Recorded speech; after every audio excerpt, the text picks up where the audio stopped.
Cette émission est conçue et réalisée par des membres de la communauté en collaboration avec Nous TV.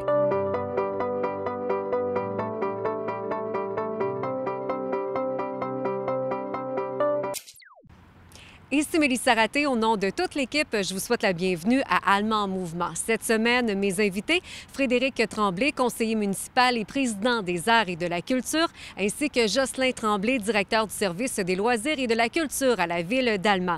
Ensemble, nous parlerons de l'œuvre réalisée par le collectif Cédule 40 et des derniers projets complétés au Centre Mario Tremblay. Bonne émission.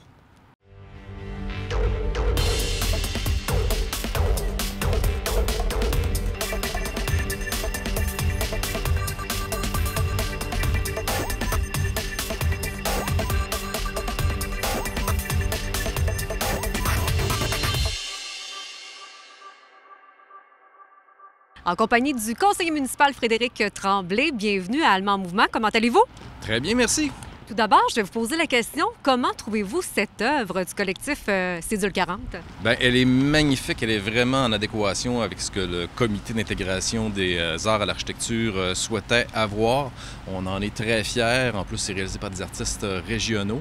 Et puis, jusqu'à présent, alors que les œuvres d'art public souvent suscitent le débat dans la population, bien, il semblerait qu'il y ait un bon consensus autour de la beauté de celle-ci. Donc, on est vraiment satisfait. C'est vrai, les commentaires sont positifs. On peut dire que toutes les personnes qui passent par les portes du Centre Mario Tremblay, les commentaires sont unanimes. Parlons-en justement de cette politique-là d'intégration. Comment ça se passe depuis les dernières années? Parce que c'est une obligation pour les municipalités. En effet, c'est une loi québécoise qui date des années 60 sous Jean Lesage, qui considérait à l'époque que le Québec était en déficit d'œuvres d'art public si on se comparait notamment aux pays européens. Donc, est venue à ce moment-là l'obligation d'injecter 1% des sommes reçues pour la construction d'un nouveau bâtiment public dans une œuvre d'art accessible à toute la population. Donc, dans le cas qui nous concerne ici, on a injecté une somme de 81 000 $ dans cette œuvre qui correspond au montant que le gouvernement avait investi dans l'implantation du centre multisport. Quelques années auparavant, on se rappelle, il y avait eu une œuvre aussi à l'intérieur du Centre Mario Tremblay, signée Michel Goulet. Celle-ci est à l'extérieur. Est-ce que c'était ce que la Ville désirait, d'avoir maintenant une œuvre à l'extérieur du Centre Mario Tremblay? Oui, clairement, dans le cahier de charge, dès le départ, ça faisait partie de nos obligations, ce qu'on avait spécifié, parce que le comité, en fait, est composé de l'architecte au projet, d'un représentant des usagers, d'un représentant du propriétaire, de fonctionnaires gouvernementaux et de spécialistes de l'art public. Donc, au tout départ, on doit établir notre cahier de charge. Donc, on indique à quel endroit on souhaite que ça soit installé, quels matériaux on préconise pour l'œuvre d'art, quelles contraintes il peut y avoir par rapport au terrain ou par rapport à l'utilisation des matériaux, quels concepts aussi généraux on souhaite voir mettre de l'avant. Donc, tout ça faisait partie du cahier de charge. Et quand on a fait la sélection de 3 collectifs d'artistes pour nous proposer des maquettes, eux avaient eu ça en main auparavant pour nous soumettre des concepts et des maquettes et on a opté pour celle-ci. Qu'est-ce qui a fait en sorte, justement, que votre choix s'est arrêté sur l'œuvre du collectif Cédule 40? Bien, je pense que tout d'abord, la symbolique pour nous était très forte. On voulait quelque chose qui ne soit pas consensuel, mais qui soit facilement interprétable par la population. Donc, l'idée était de témoigner que, oui, le Centre Mario Tremblay, le Centre multisport, on pense c'est associé beaucoup au sport, mais on l'associe également à la culture, avec la présence de la salle Michel Côté tout juste à côté, avec des cours de vocation artistique qui se donnent au Centre Mario Tremblay. Donc, on voulait vraiment témoigner de la rencontre de ces deux univers-là. Or, le collectif choisi, Cédule 40, est allé en ligne directrice avec nos orientations et nous a proposé une œuvre qui s'appelle La Rencontre, et qui, on comprendra, met en valeur une énorme couronne de laurier. Et le laurier, dans la Grèce antique, était associé à la fois au triomphe sportif et à la gloire de la poésie. Donc, on trouvait que la symbolique était bonne et on présumait même déjà à l'époque des maquettes, on dit que ce serait une œuvre signalétique importante pour le Centre Mario Tremblay. Il y a beaucoup de compétitions, beaucoup d'activités qui ont lieu ici. Donc, on s'imagine très bien que dans les années prochaines, il y a plein de gens qui vont passer ici, qui vont se prendre en photo avec l'œuvre. Frédéric, il faut mentionner aussi que c'est un legs par rapport aux Jeux du Québec, tout ce qui s'est passé par rapport au 150e, le Centre multisport, le Centre Mario Tremblay, tout ça là, en 2017. Hein? Oui, bien effectivement, c'était important. Oui, on a tenu les Jeux du Québec, on a fait le 150e anniversaire de la municipalité. On voulait qu'il reste des choses de ces événements-là. Et une œuvre d'art comme celle-là, bien, ça s'ajoute à tout ce on a acquis, de tout ce qu'on a construit pour ces deux grands projets-là. On pense entre autres à la passerelle du 150e, on pense évidemment au centre multisport. Donc des choses qui vont rester pour la collectivité. Qui vont témoigner du passage du temps de notre 150e anniversaire et du fait qu'on a été hôte à nouveau des Jeux du Québec. C'est une œuvre qui a été réalisée, oui, par des artistes de chez nous, mais plusieurs entrepreneurs ont participé de la région. Ça, c'est aussi important. Oui, mais en fait, dans notre cahier de charge, nous, on tenait, dans notre sélection d'artistes qui nous proposaient des maquettes, on tenait à ce qu'il y ait des artistes régionaux. Et ensuite, bien, on est bien content que ce soit Cédule 40 qui ait remporté le concours avec des artistes locaux. On pense à Étienne Boulanger, Julien Boilly, Sonia Boudreau, Noémie Maillé-Perriard. Et donc, des artistes locaux et qui ont aussi pris soin d'embaucher des entrepreneurs locaux pour mener à bien ce projet-là. Donc, on est d'autant plus satisfaits. Moi, je terminerai là-dessus. Qu'est-ce que vous retenez de cette œuvre-là? Qu'est-ce qui vous attire le plus? Je pense son côté monumental qui, dans le fond, on ne peut pas manquer l'œuvre. On passe devant tous les jours. Quand on a des enfants, quand on pratique un sport, on ne risque pas de la manquer. Donc, ça va rentrer dans le paysage, dans l'imaginaire collectif de la population assez facilement. Et les œuvres d'art public ont, dans le fond, on le sait, on a beaucoup d'œuvres d'art public ici à Alma, entre autres avec la tenue des symposiums dans les années 60. Et ça intègre le paysage et ça fait partie de la vie des gens au fil du temps. Donc, on contribue un peu à embellir la vie des gens de cette façon-là. Moi, c'est ce que je retiens de cette œuvre-là. Et on n'a vraiment pas manqué notre coup, je pense. On n'a rien à envier à d'autres municipalités, ça c'est sûr et certain. Absolument pas. Frédéric, ça a été un plaisir. Merci beaucoup. Merci.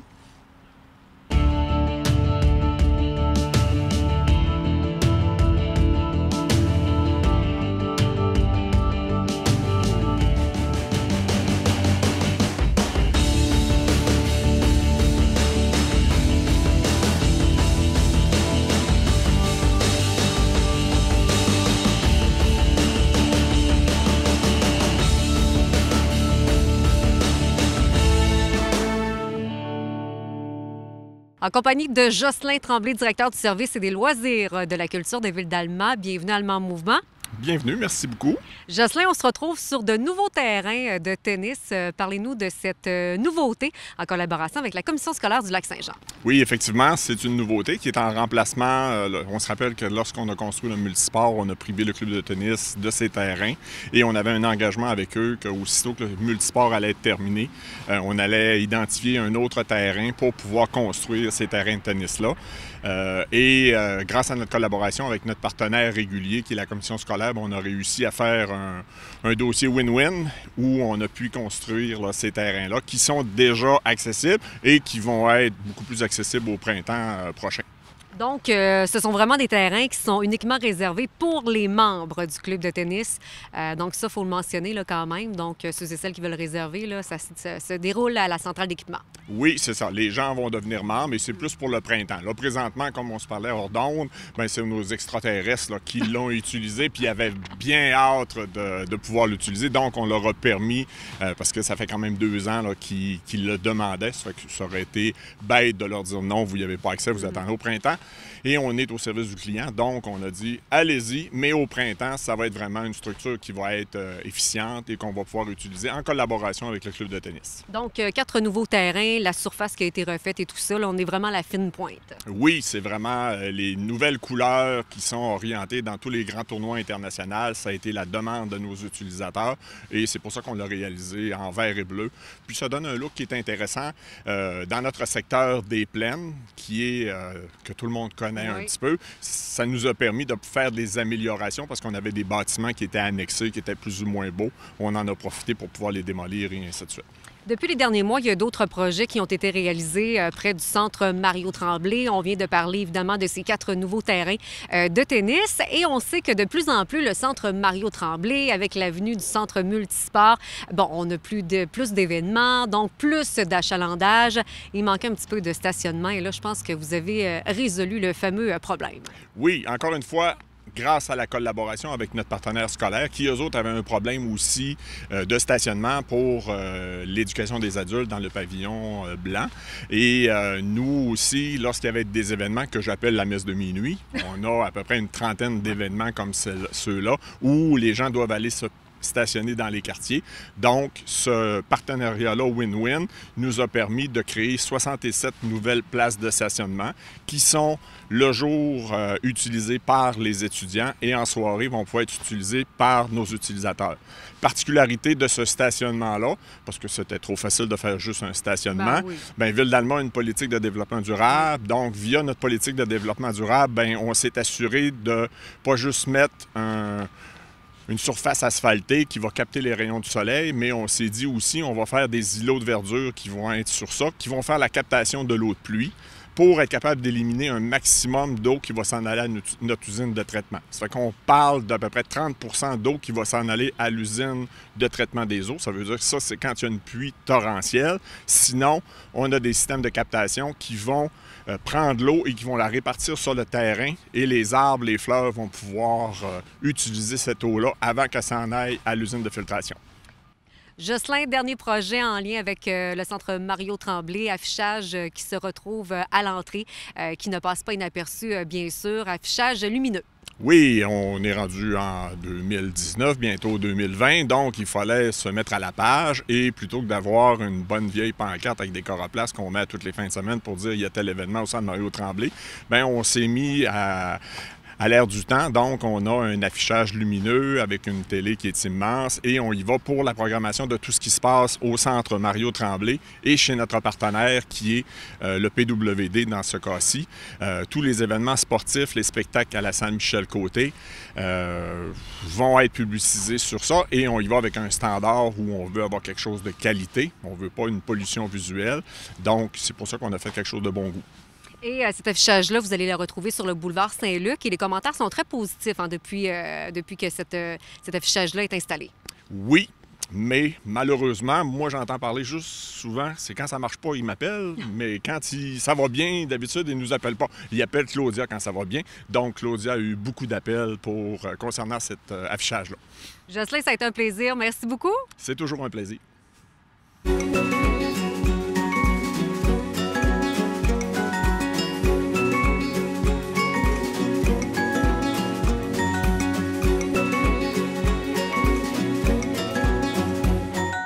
Merci à nos invités, Frédéric Tremblay, conseiller municipal et président des Arts et de la Culture, ainsi que Jocelyn Tremblay, directeur du service des loisirs et de la culture à la Ville d'Alma. Au nom de toute l'équipe d'Alma en mouvement, on se reparle très bientôt. Restez des nôtres, le conseil municipal suit en direct à Nous TV.